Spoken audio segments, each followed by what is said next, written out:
Salam, hər vaxtınız xeyir olsun. Bu həftəyə olan rubrikamızla yenidən qarşınızdayıq. Bugün də çox maraqlı bir mövzuya toxunmuşuq.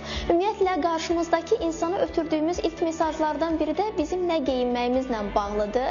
Rəsmi tədbirlərdən tutmuş gündəlik görüşlərə qədər geyim kodeksinin hansı incəlikləri var? Ümumiyyətlə, geyim etiketinin hansı yazılmamış qanunları var ki, biz onları bilmirik. Bu haqda danışacağıq. Bizə bəhs edəcək etiket qaydaları üzrə mütəxəssis Firuzə Rəhimova. Salam, hər vaxtınız xeyir olsun. Salam, hər vaxtınız xeyir olsun. Bəli, bugün biz sizinlə geyim etiketləri ilə bağlı danışacağıq. İlk olaraq qeyd etmək istəyirəm ki, bəzən biz qarşı tərəfə heç bir söz demədən öz geyimimiz haqqında mesajlar ötürürük. Geyim təkcə örtük deyil, həm də bizim vizit kartımızdır. İnsanlar bizim haqqımızda 7 saniyə ərzində fikir formalaşdırırlar ki, onun 55%-i bizim vizual görüntümüzlə bağlı olur. Bugün mən sizə gündəlik və işgüzar mühitdə xanımların və bəylərin ən çox istifadə edəcəyi və geyinəcəyi pencəklərdən danışmaq istərdim ki, onun da öz vacib qanunları vardır. Pencəyin alt düyməsi hər zaman açıq olmalıdır. Əgər pencək 3 düymədən ibarətdirsə, orta düymə bağlanır, alt üst isə hər zaman açıq olur. Əgər pencək 2 düymədən ibarətdirsə, pencəyin üst düyməsi bağlı olur, alt düyməsi isə hər zaman açıq olur. Əyləşərkən isə pencəyin düymələri hər zaman açıq olmalıdır. Bu bizim bədən quruluşumuzun daha gözəl görünməsinə kömək olur. Bəzən biz pencəyin və şalvarın ciblərinə öz şəxsi əşyalarımızı qoyuruq. Bu da gözəl görüntü vermir. Ona görə yaxşı olar ki, kiçik çantalardan istifadə edək. Ziyafət geyimlərinə gəldikdə isə təbii ki, getdiyimiz tədbirin formatına uyğun olaraq geyinməliyik.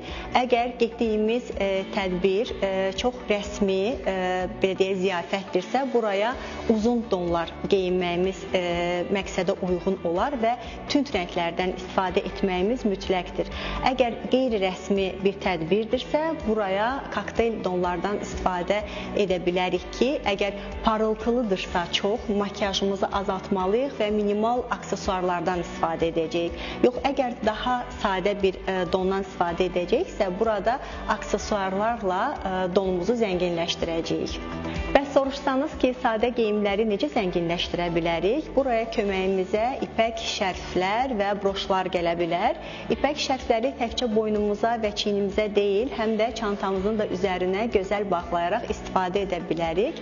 Və broşlardan da təbii ki, istifadə edə bilərik ki, broş donumuzun hər zaman sol tərəfinə bərkidilməlidir. Amma əgər təbii ki, donumuzun yaxası buna icazə vermirsə, sağ tərəfə də bərkidilmək olar. Amma etiket qaydalarına görə broş hər zaman donun sol tərəfində çiyindən 10-15 sm aşağıya bərkidilməlidir. Sonda isə sizə bir sir vermək istərdim ki, İngiltərə kraliçələri əl çantalarını, klaçları hər zaman donlarının üst hissəsində bu formada saxlamaqla qarşı tərəfə, yəni rəsmi iş görüşmələrində qarşı tərəfə əl ilə görüşmək istəməməklərinin mesajını ötürürlər. Gördüyümüz kimi etiketdə və geyimdə təsadüfi heç bir detal yoxdur. Bir çanta belə bütöv bir cümləni əvəz edir. Unutmayaq ki, geyim bizim daxili dünyamızın xaricə yansımasıdır. Hər zaman elegant, şık və etiketə uyğun qalın. Bugünkü rubrikamızın da sonuna gəlib çatdıq. Demək ki, düzgün geyim